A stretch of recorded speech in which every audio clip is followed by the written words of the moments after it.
Et bonjour à tous, et nous voici aujourd'hui partis sur une vidéo où on va aller parler d'une machine que je trouve vraiment très sympa, la Street Glide. C'est toujours un véhicule qui m'a plu, parce que j'aime bien le style bagger, où tu vas avoir le gros carénage devant qui va bien te protéger, un moteur qui est toujours très coupleux, une bonne assise, mais derrière tu n'as pas le gros espèce de gros derrière qu'il y a sur les Touring, les Electra et tout ça. J'aime bien l'arrière un peu plus épuré, ça fait un peu plus dynamique. C'est vraiment des véhicules qui me plaisent bien. On va parler en tout cas de la Street Glide, nouveau modèle qui est sorti cette année, qui va arriver je suppose en concession incessamment sous peu. On a toujours un gap dans les moteurs puisqu'on passe sur un 117 cub-inch. On est sur une Street Glide avec un prix de base à 31 790 €. Tu peux l'avoir en chrome ou en noir. En noir, elle est vraiment très sympa. On va voir cette moto là et on va voir avec deux autres modèles avec lesquels on peut comparer si c'est intéressant en termes de prix ou quoi que ce soit. Donc chrome, c'est le prix d'origine. Si jamais tu me rajoutes l'édition black, donc ça va te changer le bas de fourche, le moteur qui va être noir, le filtre à air, les échappements. Ouais, c'est tout. Hein. C'est tout. L'NKE elle va être un peu plus foncé. Tu dois rajouter quand même 1500 €. On est à 31 790 €. Donc plus 1005, t'es à 32, t'es à 33 200. Les différentes couleurs qu'on peut avoir dessus, c'est pas mal. Gris comme ça, c'est pas mal. Toute noire, je suis pas trop fan tout noir. White Onyx Pearl. Ah, c'est sympa ça, j'aime bien en blanc. Ah, c'est pas mal en Whiskey Fire, ils appellent ça. Whiskey Fire, ouais, c'est en rouge quoi. C'est pas mal du tout. Bleu, très joli bleu. Ils font des belles couleurs chez Harley, on a des belles machines. Ouais. Ok, c'est un gris quoi. Et ça, c'est non identifiable, une espèce de bleu bizarre. Ok. Signature lumineuse qui a été complètement revue sur cette année-là. Je crois que c'est les modèles CVO de l'année dernière qui avaient déjà une signature lumineuse comme ça. Et ouais, c'est pas mal. Hein. On a toujours des belles finitions. Mais en même temps, à 31 000 €, ça commence à piquer un petit peu. L'emblématique carénage Batwing entame une nouvelle vie avec une ligne sculptée, des éclairages entièrement intégrés, dispositif d'aération split stream. Ok. La signature lumineuse à l'arrière, c'est pas mal. Roues aux accents contrastés, doté d'un pneu Dunlop. Ouais, parce qu'ils ont arrêté leurs pneus Michelin pourri Harley là. Je crois que c'était des pneus Michelin que tu avais dessus marqué Harley. C'était des pneus où tout le monde s'en plaignait, c'était vraiment un peu de la merde. L'arrière présentant une finition noire avec des accents usinés. Ok. Perfection à l'état pur. Ah bon, d'accord, c'est carrément la perfection. La Street Glide a été entièrement repensée, affinée pour créer un effet visuel parfait. Le garde-boue avant, l'extrémité des sacoches arrière. Ok. Là, on a un peu de visuel dessus. On a une roue avant qui paraît très massive. Des étriers Harley. Ça sent le chrome. C'est... bien sûr, je te dis, c'est de l'injection. Hein, tu vas pas... On est sur du 117 cub-inch. Alors à savoir que le 107 cub-inch c'était déjà un 1750 cm3. Le 114 ça doit être un 1850. Donc là on doit être quasiment à 1900 ou peut-être un peu plus de 1900 cm3. C'est monstrueux. Hein. Monstrueux, c'est énorme. Performance. Hein. Nouveau moteur V-Twin 117 Milwaukee 8, bénéficiant d'une cylindrée d'un couple d'une puissance optimisée. Le moteur numéro 4 est doté de nouvelles culasses à refroidissement liquide qui améliore le confort thermique du pilote. Donc tu as un peu de liquide de refroidissement dedans pour que ça réduise. Poids réduit, la Street Glide 2024 pèse 8,2 kg en moins. C'est très bien hein, parce que tu as d'autres motos qui sont très grosses, très mastodontes. Alors la signature lumineuse, soit on aime soit on n'aime pas. Moi perso je trouve ça pas dégueu. Je trouve ça pas mal, l'espèce de... Le contour du phare qui repart comme ça sur le côté, comme s'il traversait. Je trouve ça vraiment pas mal.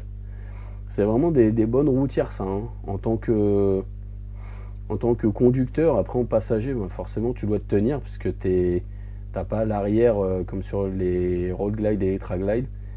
Mais système d'exploitation Skyline, tableau de bord personnalisé. Ah, c'est un beau tableau de bord, hein. Je pense qu'après, il faut regarder des différents essais et tout, mais on a des trucs qui sont vraiment pas mal. Dimension, 2,40 m, hauteur de 71, garde de sol, 140, chasse, derrière, empattement, type de pneu, Dunlop Harley Davidson Series. Ouais, on retourne sur des pneus Harley Davidson. Alors, est-ce que c'est bien, pas bien? Pneu avant, en 130, donc ça va pas être très agile. Pneu spécifique à l'arrière en 180. Donc 180, c'est normal, ça n'a rien d'exceptionnel. 22 litres de réservoir, c'est pas mal du tout. On a 351 kg, 368 en ordre de marche. C'est pas mal du tout, hein. Alors c'est pas mal, c'est un poids qui est contenu. À savoir que moi, la R18 classique fait quasiment 350 kg. Donc c'est pour ça que je t'ai dit, c'est un poids contenu. Performance. Couple moteur 175 Nm. Sur la R18, j'ai 160. 107 chevaux. Sur la R18, j'ai 95. Donc on a plus de couple, plus puissant encore. Consommation de carburant, on est à 6 litres. Donc 6... attention, je vais éternuer. 6 litres. On a dit qu'on a 22 litres. Donc en gros, tu vas faire 6, 12, 18. 18, tu feras pas 400 km. Tu vas faire aller dans les 300-350 km max. Groupe de transmission. Ok, ça on s'en fout. Ça te parlera pas, ça me parlera pas. Roue type arrière en aluminium coulé. Frein avant axial double fixe 32 mm à 4 pistons, arrière axial simple. Ok, donc ils vont favoriser le freinage avant plutôt que l'arrière. Disque double flottant à l'avant, disque fixe à l'arrière. Phare avant à feu de stop et clignotant arrière LED, donc tout est en LED. Ok, c'est cool. Non, franchement, on a une très belle machine qui va nous permettre de voyager sereinement. Le problème qu'il y a dessus, bon, bah, ça va être quoi? C'est le prix, hein. Pour moi, une moto comme ça, c'est pas un haut de gamme non plus, hein. Alors, quand je dis haut de gamme, c'est pas le haut de gamme de Harley. J'arrive pas à comprendre qu'on puisse sortir des motos à 31 000 € sans aucune option. Et encore, je t'ai dit 31 000 €, t'es à 31 790, donc là on est à 32 000 €, 32 000 € carte grise et tout. Alors c'est vrai que c'est une belle machine, c'est vraiment sympa. Attends, on va la mettre avec une coloris bleue. C'est une belle machine, c'est vraiment sympa et tout. La signature lumineuse est sympa, le moteur doit être très coupleux, sympa et tout. Mais bon, c'est pas non plus, il n'y a pas non plus énormément de technologie. C'est quoi l'acier qui a monté en prix? Je sais pas, je comprends pas. On va voir tout de suite la concurrence. En tout cas, la peinture bleue est magnifique. C'est vraiment une belle couleur, sympa. On va voir tout de suite la concurrence. On va se retrouver chez Indian avec la Chieftain Dark Horse. J'ai pris celle-là par exemple. C'est ce qui se rapproche le plus. On est à 32 000 €. C'est encore plus cher que la. C'est encore plus cher que la Street Glide. Est-ce que c'est justifié? Est-ce que c'est pas justifié? Il y a 32 000 de base, 33 000 avec le blanc. En icône, elle est à 33 000 aussi. 1901, mais ça on s'en fout. C'est un 116, donc il est un tout petit peu plus petit. Par contre, il est plus coupleux. Enfin, plus coupleux. 170 pour le Street Glide, 171 Nm pour le Dark Horse. Ça reste aussi une belle machine, hein, qui est bien. Ouais, elle fait vachement plus vieille quand même, hein. Quand tu regardes le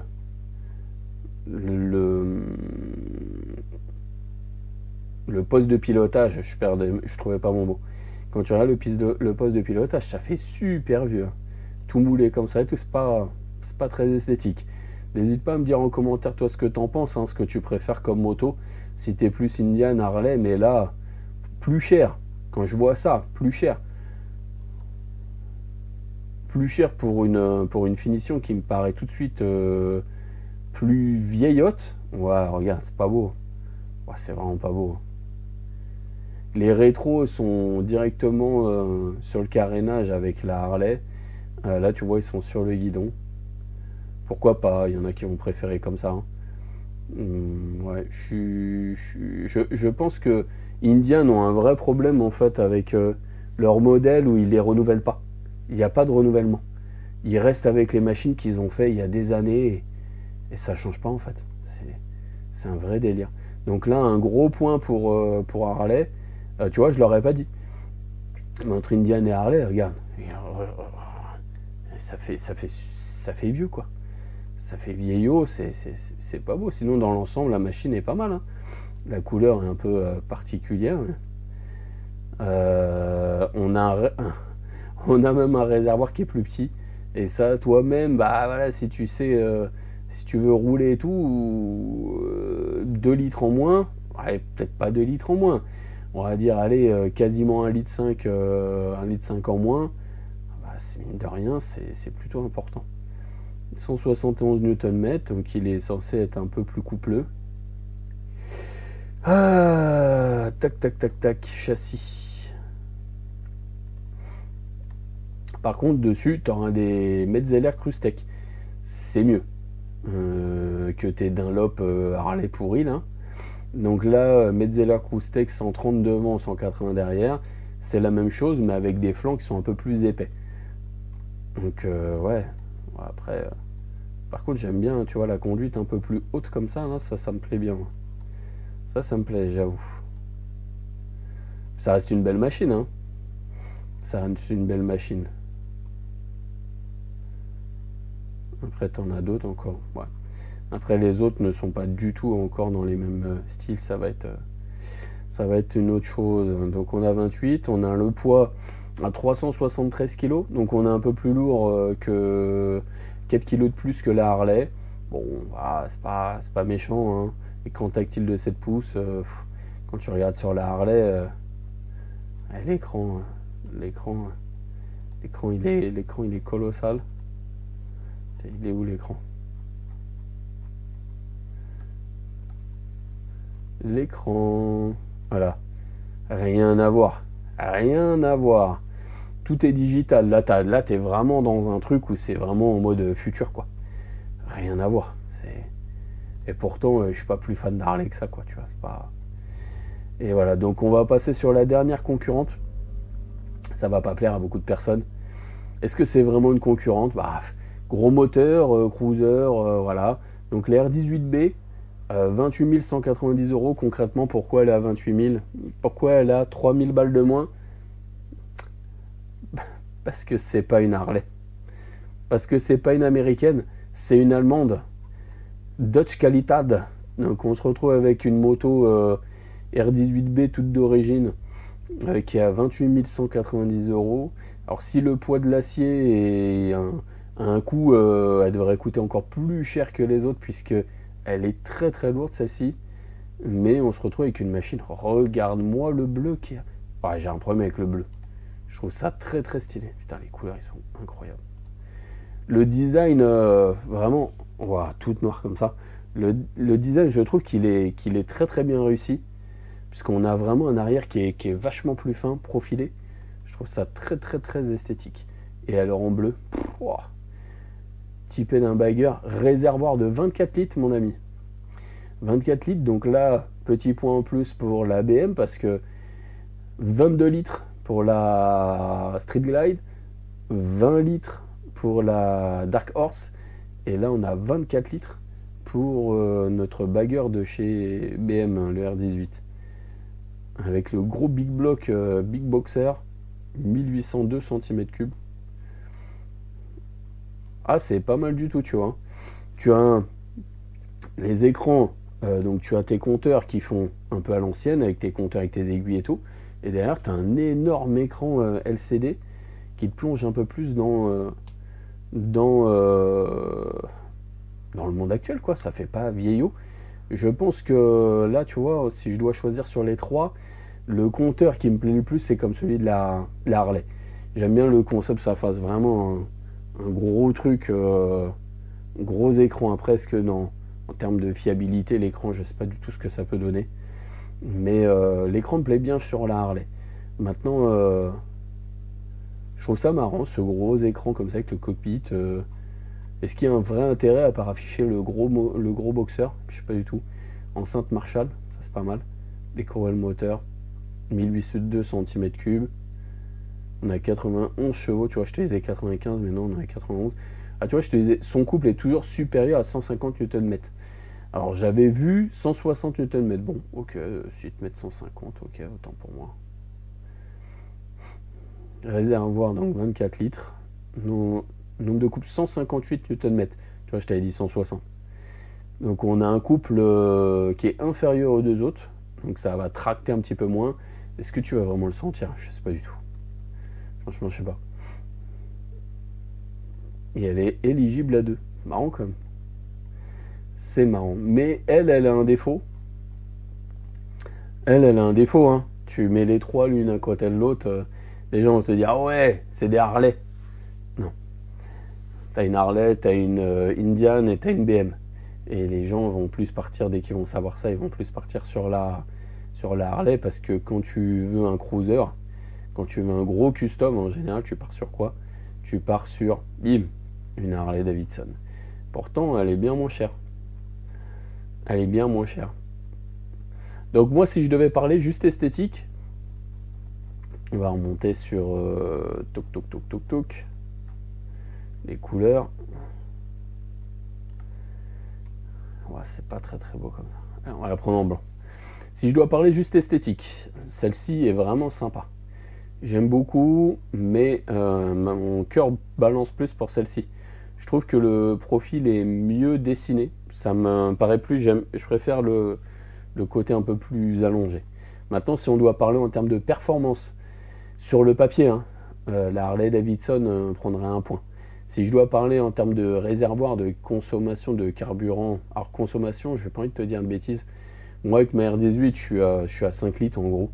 Donc, allez, on va grossir à 6 litres. Si je suis à 6 litres, j'ai 24 litres. Voilà, je te laisse imaginer. Les deux autres sont à 6 litres aussi. Donc, forcément, tu iras plus loin avec la R18. Le cockpit, je mets le point pour la Harley Davidson. Donc, ça nous fait, malheureusement, Harley, 2 points. Indian 0, la R18, 2 points. En termes de prix, la R18 est moins chère. Par contre, en termes de revente, la Harley 100 fois. Harley, ça se revendra toujours bien. La R18, malheureusement, t'achètes ça, ça va être, je pense, pénible à revendre. En tout cas, pour l'instant, tant qu'ils n'auront pas fait plus d'efforts pour vendre plus de R18. La Dark Horse, je lui trouve rien. La Dark Horse, pour moi, elle est complètement dépassée. C'est une moto qui est dépassée, à part peut-être le guidon un peu plus haut, qui est sympa. Parce que j'aime bien les apps et les demi-apps et tout ça. Mais pour moi, c'est une moto qui est complètement dépassée. Complètement dépassée. Le design, l'espèce de petit écran, en fait, je préférais qu'ils ne te mettent pas d'écran, en fait. Et qu'ils te mettent, par exemple, un support téléphone, un truc qui tient. Le téléphone, je sais pas, un truc où tu mettrais ton téléphone, ça le rechargerait en même temps. La R18, tu as un chargeur à induction directement au niveau du réservoir. Tu as une petite trappe, tu le poses, ça charge. Ouais. Donc, j'aurais envie de te dire R18 ou Street Glide. À toi de me dire en commentaire ce que tu en penses. Bon, moi, tu te doutes bien que je partirai sur les R18. Mais, faut dire que la Street Glide est une vraie belle machine. À ce que j'ai entendu, malheureusement, sur les R18, ils ne font plus les offres avec 6 000 € de moins. Parce qu'alors là, à l'époque, tu vois, tu étais à 28 000, je crois. 28 190 €. T'enlevais 6 000 € dessus. Voir si tu peux négocier un peu plus, tu vois. Donc, tu avais une bécane qui arrivait à 22 000. Et là, 22 000 €, autant dire qu'il n'y a rien sur le marché qui est équivalent. Il n'y a rien sur le marché qui est équivalent. La moto est incroyable. Mais aujourd'hui, apparemment, il n'y a plus l'offre. Et on se retrouve avec une moto qui va être à 28 000 €, prix de base. et qui devrait peut-être perdre son prix, j'en sais rien. En tout cas, n'hésite pas à me dire en commentaire ce que tu penses, sur laquelle tu partirais. Si tu partirais sur la Harley, la Dark Horse ou la R18B. Chieftain Dark Horse, parce que je dis la Dark Horse à chaque fois.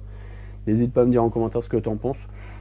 N'hésite pas à me dire si toi t'en as une et qu'est-ce que tu en penses, quels sont les points forts et points faibles. Et puis me dire aussi si tu trouves que la Chieftain Dark Horse a des très bons arguments, me le dire en commentaire. Hein. L'intérêt de ces genres de vidéos, c'est vraiment de pouvoir en discuter. On va se quitter, on se dit à très bientôt. N'oublie pas, abonne-toi, mets un pouce, partage. Allez, ciao ciao.